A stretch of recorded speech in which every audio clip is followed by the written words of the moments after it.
안녕하세요. 저는 60대에 접어든 지 한참 된 서울에 사는 남자입니다. 항상 다른 분들 이야기를 듣기만 하다가 이렇게 제 이야기를 보내보려니 조금 긴장이 되네요. 하지만 다양한 분들이 사연을 털어놓으면서 한풀이도 하고 스트레스를 좀 푸시는 것 같기도 해서 저도 제 이야기를 한 번쯤 보내어 나눠보고 싶었습니다. 많은 분들이 이야기를 들어주시고 어떤 사정인지 판단해 주시면 좋을 것 같아서 말이죠.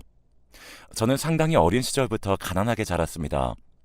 아버지는 작은 회사에 급사로 시작해 직원으로 승진을 하셨는데 사실 당시 급사나 작은 회사의 직원이나 월급이 그리 좋지 않았죠. 밤낮으로 일해야 할 만큼 일의 양은 많았는데 월급은 쥐꼬리라서 어머니께서 삭바느질을 하며 돈을 조금씩 더 벌어서 저희를 먹여 살리셨습니다. 어머니는 여유가 있다면 떡 장사라도 하러 나가고 싶다고 한탄하셨지만 저희가 너무 어렸었죠. 제 위로는 형이 두 분 있었습니다. 삼형제 중 제가 막내였던 거죠. 그런데 집이 워낙 가난하다 보니 저희가 아파도 병원에 제대로 가기가 참 힘들었습니다. 사실 어린아이들은 아프기도 참 자주 아프죠. 아이 키워보신 분들은 아실 겁니다. 아이들은 전날 건강하다가도 그 다음날 갑자기 아파서 죽을 것처럼 열이 오르고 경기를 하는 경우도 있다는 걸요. 저희도 그런 경우가 있었는데 병원비가 무서워서 병원에 가지 못했습니다. 저도 열이 엄청나게 오르던 날 어머니가 밖에 데리고 나가서 안고는 괜찮다 괜찮다 하며 울던 게 생각이 나더군요. 아버지를 목이 빠져라 기다리면서 아픈 아이를 안고 우셨지만 사실 아버지가 오셔도 별 수는 없었죠. 그래도 저희는 어떻게든 커갔습니다. 큰형이 10살, 둘째 형이 8살, 제가 7살이던 때였어요. 사실 저는 너무 어릴 때라 아주 흐릿하게만 기억이 납니다만 당시 갑자기 둘째 형이 아팠습니다. 갑자기 열이 너무 많이 나고 먹는 족족 구토를 한다며 어머니가 걱정해 애가 타는 목소리로 말씀하셨죠. 저는 어린 마음에 형이 아프지 않았으면 좋겠어서 형의 손을 잡고서 흔들었습니다. 어머니는 혹시 전염병이면 옮을 수 있으니 저 멀리로 가라고 하셨지만 사실 단칸방에서 멀리 갈 곳도 없는데 가능한 방 구석으로 큰형과 저를 밀어놓으셨어요. 형은 제 어깨를 쥐고 저는 형 손을 잡고서 작은 형의 작은 몸을 보았던 게 기억이 나네요. 겨우 8살이었던 작은 형은 쌕쌕거리며 숨을 힘들게 쉬었습니다. 밤이 깊어지자 저는 더 이상 못 버티고 큰형한테 기대어 잠들었습니다. 그리고 다음날 일어났을 때 작은 형이 죽어 있더군요. 저와 큰형은 서로 손을 잡고 어쩔 줄 모르고 서 있었어요. 사실 그 나이 때 애들이 할 수 있는 건 아무것도 없었죠. 아버지는 세상이 망한 것처럼 침통한 표정이었고 어머니는 끝없이 우셨습니다. 아픈 아이를 데리고 병원에 가지 못한 가난한 부모. 그 당시 부모님의 심정을 어렸던 저희는 알지 못했습니다. 그렇게 작은 형을 보내고 나서 어머니는 언제나 저희 형제에게 당부하셨습니다. 이제 세상에는 너희 둘밖에 없어. 형제는 딱 너희뿐이니까 서로 잘 챙겨야 해. 네, 엄마. 꼭이야. 이젠 정말 엄마 아빠 죽고 나면 너희뿐이니까. 아버지는 어머니의 그런 말씀을 듣고 버럭 소리를 지르곤 하셨죠. 그 애들한테 뭐 그런 소리를 왜 해? 아니에요. 애들한테 말을 해놔야 한다고요. 하지 마. 애들이 뭐라고 생각하겠어? 그 전까지 온순하셨던 아버지는 작은 형의 충격적인 죽음 이후로 술을 드시며 주사가 심해졌어요. 그 전까지 월급을 받는 족족 집으로 가져와 가난한 집이지만 식구들이 배골지는 않게 하셨었지만 그 이후로는 아예 집은 안중에도 없는 것처럼 생활하셨죠. 어머니는 그런 아버지가 너무 섭섭하고 서러워서 점점 더 저희 형제한테 주의를 기울였습니다. 하지만 아버지가 월급을 가져오지 않으니까 어머니의 삭바늘질만으로는 한계가 금방 드러났죠. 어머니는 결국 떡 장사를 하겠다며 저희 둘만 남겨놓고 나가셨고 생전 처음 떡바구니를 이고 가시다가 옆을 보지 못하셔서 트럭에 치여 돌아가셨습니다. 어머니의 죽음 앞에 아버지는 정신을 잡았어요. 아버지는 이를 악물고 돈을 벌어오겠다면서 형과 저를 붙들고 고아원으로 데리고 가셨죠. 여기서 조금만 기다리면 아버지가 오마. 언제 오세요? 곧. 너희들을 벌어먹일 수 있게 되면 그때 오마. 아버지는 그렇게 말씀하시고 떠났습니다. 하지만 어린 마음에도 아버지를 다시 보지 못할 수도 있다는 사실을 깨닫고 있었죠. 그래도 저는 큰형이 있어서 천만다행이었어요. 3살 위의 형이라는 존재가 어린아이에게는 얼마나 중요한 것인지 모릅니다. 형은 무슨 일이 생기면 달려와서 언제나 도와주었고 무슨 일이든 저 대신 해주려고 애를 썼습니다. 아직 10몇 살이던 어린애가 뭘 할 수 있었을까요? 하지만 형은 무척 조숙한 어린이였고 저를 잘 보호하려고 했었습니다. 형의 보호 아래에서 비록 고아원 신세였지만 저는 잘 클 수 있었어요. 고아원의 원장님도 그리 나쁜 사람은 아니었고 선생님들도 좋은 분들이 많았죠. 그래서 덕분에 우리는 성인이 될 때까지 큰 문제 없이 커나갔습니다. 물론 그 사이에 서러운 일이나 억울한 일이야 왜 없겠습니까만 그래도 다 이겨내고 세상에 아직 살만하다는 믿음을 잃어버리지 않은 채 성인이 될 수 있었으니까요. 형은 3년 먼저 성인이 되었고 고등학교 졸업과 함께 세상 밖으로 나갔습니다. 형이 먼저 가서 돈 벌어서 기다리고 있을게. 꼭이야. 알았어. 착하게 원장님 말씀 잘 듣고 형이 전화할게. 형은 원장님의 소개로 곧장 어느 공장으로 취업해서 나갔고 간혹 전화 연락이 왔습니다. 고아원으로 전화가 오면 제가 가서 받는 과정을 거쳐야 했지만 형에게 전화가 올 때마다 어린 저는 얼마나 뿌듯해했는지 모릅니다. 20살의 어린 나이에도 형은 빠르게 공장에 적응하여 자리를 잡았습니다. 형에게서 전화가 오면 선생님들도 감탄하며 저의 어깨를 두드려 주셨거든요. 넌 형이 먼저 나가서 자리 제대로 잡고 있으니 걱정할 게 없겠다면서요. 저는 그래서 고등학교를 졸업할 때까지만 기다렸습니다. 3년은 느리게도 갔습니다. 형의 전화를 기다리고 공부를 하면서 채워진 시간이었죠. 형은 반년에 한 번씩 찾아오기도 했는데 올 때마다 가지고 오는 선물의 크기가 커졌습니다. 처음에는 과자 몇 봉지를 사들고 와서 더 많이 가지고 오지 못해 미안하다고 했지만 그 다음에는 옷을 한 벌 사가지고 왔고 그 외에는 학용품과 가방까지 사주었습니다. 그동안 아버지의 이야기는 우리 형제 모두 거의 하지 않았어요. 그랬다간 뵙지 못한 아버지에 대한 그리움이 너무 커져서 눈물을 흘릴 것 같았기 때문이었어요. 그렇게 3년이 지나고 나서 저는 드디어 고등학교를 졸업하고 형의 희망에 따라 대학까지 진학했어요. 다행히 또 저는 공부를 상당히 잘하는 편이었고 좋은 대학에 장학금까지 받으면서 갈 수 있었죠. 형은 제 손을 잡고 데리고서 형이 살고 있는 집으로 갔습니다.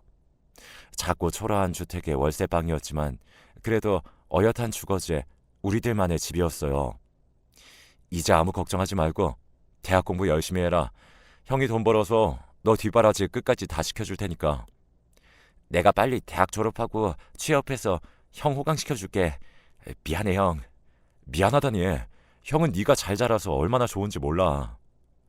형은 제가 좋은 대학에 갔다는 것에 너무나 뿌듯해했습니다. 저는 그런 형이 너무 고맙고 좋아서 대학에 들어가서도 한눈 한번 팔지 않고 공부를 정말 열심히 했죠. 형이 등록금에 대해 물어볼 때마다 장학금을 받았다고 말하고 형이 자랑스러움에 눈을 빛내는 것을 볼 때가 가장 가슴이 벅찼습니다. 그래서 결국 저는 대학을 우수한 성적으로 졸업하고 대기업에 들어갔습니다. 제가 취업하여 첫 월급을 받던 날 저는 형을 그 당시에 몇 개 있지도 않았던 고급 레스토랑으로 데리고 가서 밥을 먹었습니다. 형은 먹으면서도 계속해서 감탄했습니다. 세상에 내가 언제 이런 걸 먹어보겠냐. 동생 덕분에 진짜 호강한다 내가. 형 이제 그렇게 너무 고되게 일할 필요 없어. 내가 이제 전부 알아서 할 수 있으니까 쉬엄쉬엄 해. 이제 네가 이렇게 훌륭하게 잡았으니 너도 나도 결혼을 해야지. 형의 그 말을 듣고 그제야 형이 20 후반의 나이에도 아직 결혼을 하지 못했다는 것이 생각나더군요. 그 당시 남성들은 20 후반이면 거의 결혼을 한 나이였기 때문에 형이 다소 늦은 감이 있었죠. 형에게는 여자친구가 한 명 있었는데 사실 제가 참 마음에 들어하지 않는 사람이었습니다. 어머, 도련님, 진짜 대기업 들어가셨군요. 세상에, 축하해요. 네, 별 말씀을요. 이제 형수님이라고 불러요. 맨날 나한테 낯가리더라. 도련님은? 이제 혼인신고도 했고 결혼식만 안 올린 건데. 네, 형수님. 어느 날 형은 그 당시 사귀던 여자와 갑자기 혼인신고를 하고 들어왔습니다. 결혼식은 사정되는 대로 할 거라며 이제 저도 밥벌이를 하니 여자친구와 합쳐서 살고 싶다고 하더군요. 저는 형과 좀 더 함께 살면서 호강시켜주고 싶었는데 갑작스럽게 형이 그렇게 결정하자 아쉬웠죠. 하지만 제가 뭐라고 말할 수는 없었습니다. 형의 여자친구, 그러니까 형수님은 좋은 말로 하면 활달하고 나쁜 말로 하면 경박한 스타일이었어요. 형수님은 편모스라에서 자란 사람이었는데 홀어머니는 예전에 돌아가셔서 사실상 저희나 비슷하게 고아로 자란 사람이었죠. 제가 형에게 짐이 된다고 생각했는지 이전에는 저를 무척 싫어했는데 대기업에 취직하고 나자 갑자기 태도를 바꾸어서 자기 친구를 소개시켜주겠다는 등 아는 동생과 만나보라는 등 그런 말을 하는 것도 좋지 않았어요.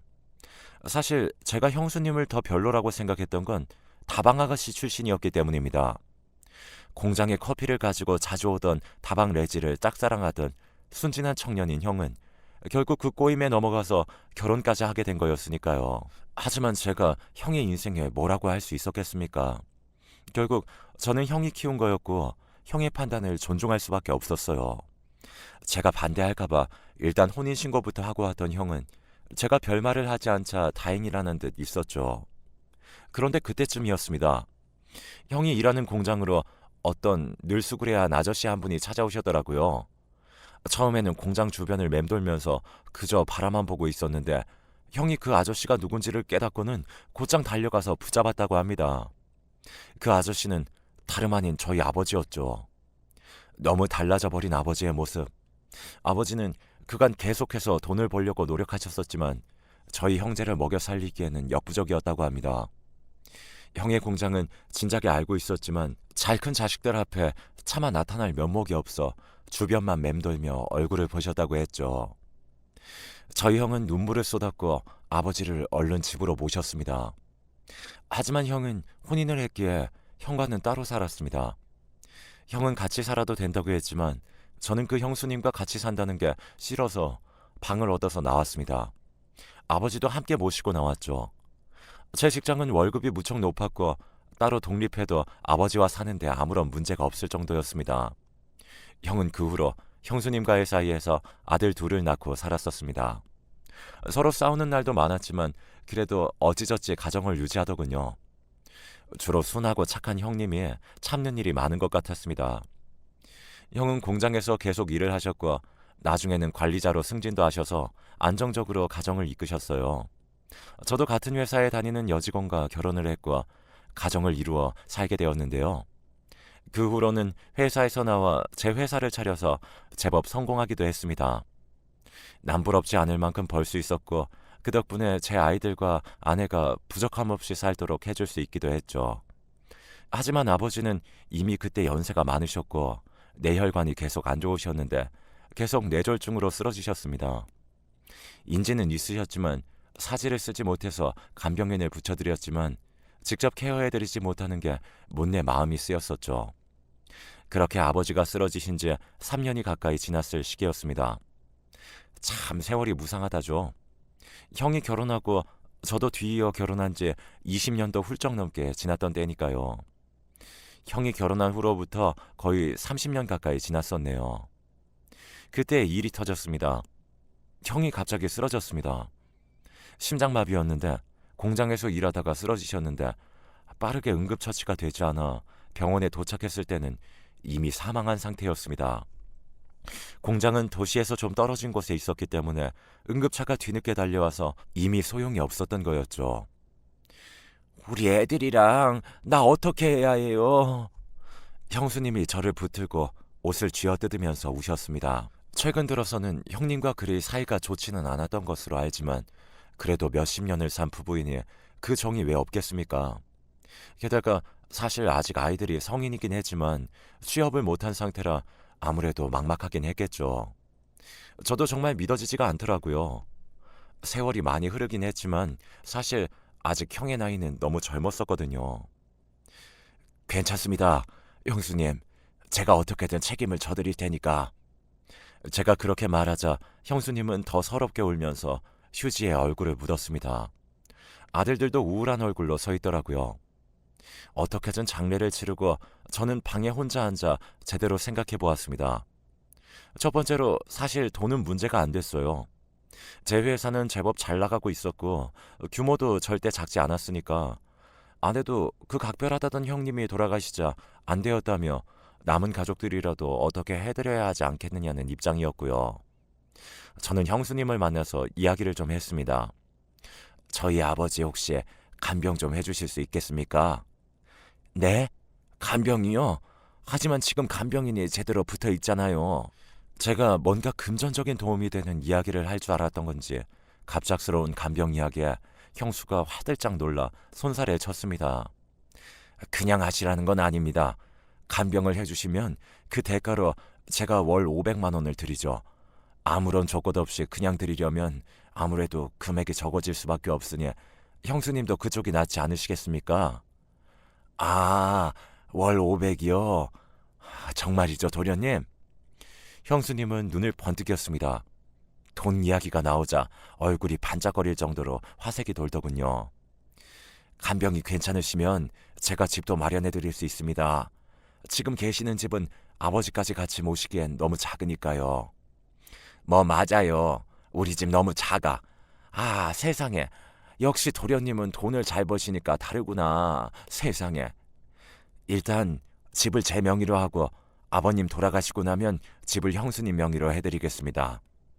형수님은 탐욕스러운 얼굴을 하고 있었지만 저는 애써 외면했습니다. 애초에 아버지의 간병을 자식들이 아닌 제3자의 손에 맡기고 있다는 것도 무척 마음에 걸리는 상황이었으니까요. 며느리가 간병하는 것이 도리에도 맞고 딱 좋다는 생각이 들기도 했죠. 그걸 핑계 삼아 집도 마련해드리고 월마다 500만 원 정도 드릴 수도 있으니까요. 그리고 아직 취직을 못한 조카들은 모두 제 회사에 데리고 와서 일을 시켰습니다.